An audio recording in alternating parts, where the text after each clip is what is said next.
Eto pa, no? Yung pagsasalaysay po ni NBI Director Matibag tungkol doon sa NBI. Ayun po, when binalidate po namin yung pong aming records ng aming po mga ahente at mga employees, siya po ay hindi po opisyal na empleyado ng NBI. Ngunit nung akin pong nagkaroon na po ako ng sariling investigasyon, lumalabas po na siya ay parang volunteer kasama po ng mga ahente po. No? Doon po sa katanungan kung alaw humawak ng baril, yun po kasi yung nakita na naglalakad, pinahawak. Pero yung actual naman po na pangyayari, wala naman po siyang access po dun sa baril na hawak-hawak po niya. So, sir, sorry, panghuli na lang. Hindi, yun din yung nakita ko doon kay John Consulta eh. Hindi na lang nakita, hindi ko na lang nakuha yung video eh. Yun yung nakita ko kay Johnson Consulta habang may nagraratrata na daw doon sa loob ng Senado, tapos sila naghahanap sila kung saan sila kukubli para maging safe yung sarili nila. Ano po? Eto pa, isa pang Melvin Matibag.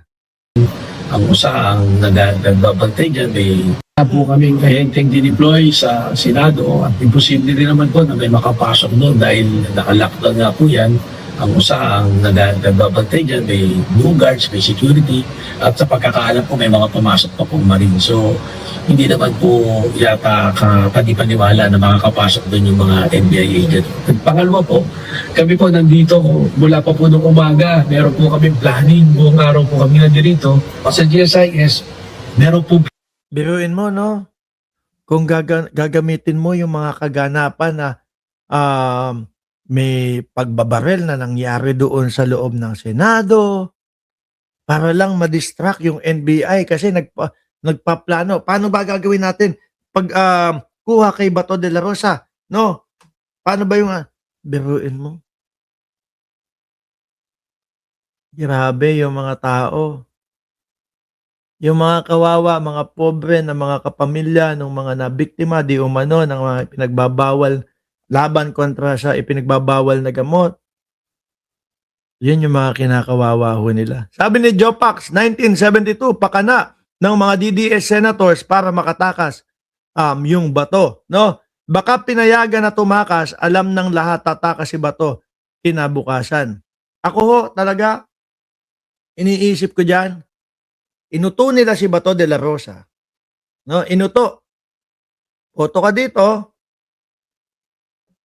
para siguro maging Senate President na si Alan Peter Cayetano mukha naman pong nagmamadaling maging Senate President si Alan Peter Cayetano, mga kababayan eh. 'Di ba? Inuto, punta ka dito, boto ka lang, tapos alis ka na. No?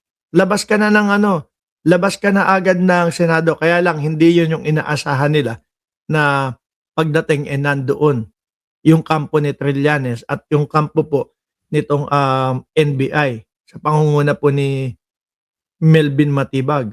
Kaya yung ibang mga senador na konsensya. Hindi nila ginawan talaga ng paraan, mga boss chief amo sir, na makalabas. No? Maaari pong mali yung iniisip ko, mga kababayan. No? Pero sabi ko nga sa inyo, kung kayo po ang mag-aanalisa, baka ganun din po yung makita o yung lumabas sa pag-a-analyze ninyo na hinayaan o pinatakas. Which is ito po, ipinakita natin, galing sa GMA, yung pagkakasunod-sunod ng mga oras, ng mga timeline, at kung sino yung nag-drive ng SUV palabas ng humaharurot, si Binoy. At yung huling sinabi ni Palsis, baka nakita si Robin Padilla sa NAIA Terminal 3 kung aalis iba to, kung Davao, okay, tingin ko totoo nga na safe si Bato doon. Kasi alam naman ho natin mga kababayan na yan yung lugar nila eh. Diba? At siguro tatagal ng mga 2 buwan na pagtatago ulit ni Bato diyan sa Davao. Pero subukan mo siguro na ang pamunuin Kung sakali nasa Davao si Bato, no? Ang pamunuin doon sa mga aaresto kay Bato si ano pangalan nito?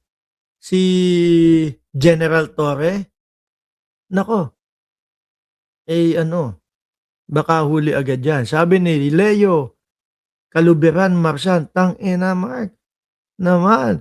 Dati idol kita pero sa nakikita ko sa iyo ngayon, wala ka na ring pinagkaiba.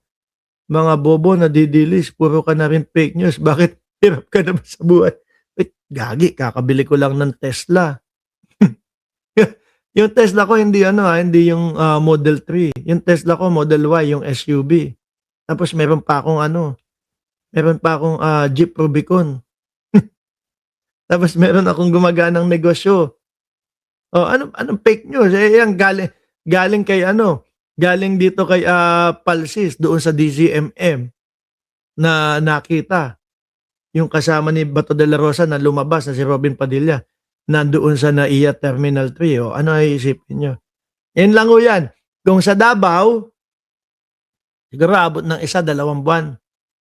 Tapos kung si General Torre ang pamumunuin doon sa operasyon para arestuin si Bato, baka 1 buwan lang ho yan. Ano po?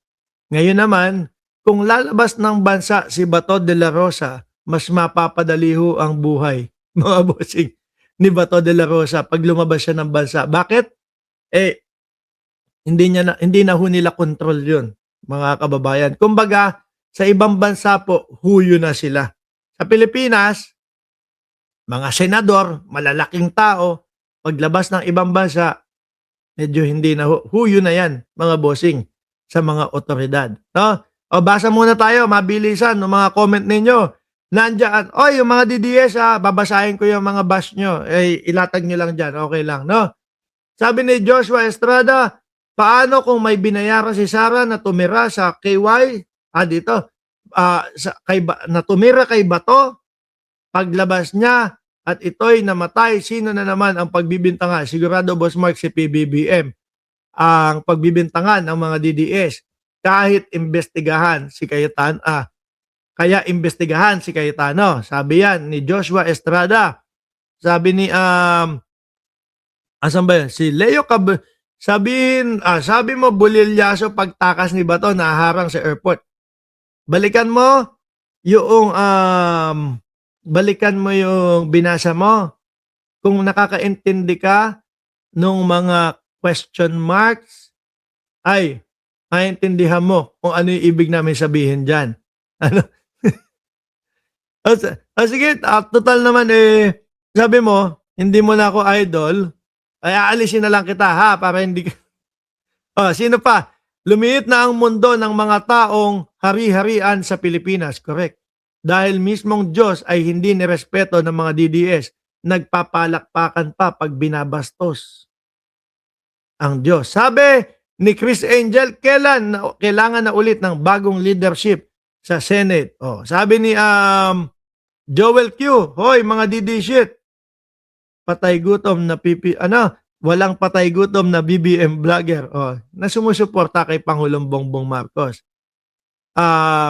Ayun. Paano po mga kababayan, ako'y magpapaalam na kailangan ko naman po na magtrabaho. Magagalit po yung boss ko kapag hindi ho ako nagtrabaho ngayong araw. Sabi, pahabol, Noy Manalo, naniniwala pa ba kayo kay Cayetanong yan? Kahit ama niyan, maanumalya. Anyway, mga boss chipamo, maraming salamat and God bless po sa ating lahat. Mamayang umaga, nakalive ulit tayo. Ganap na 8:00, 9:00 ng umaga.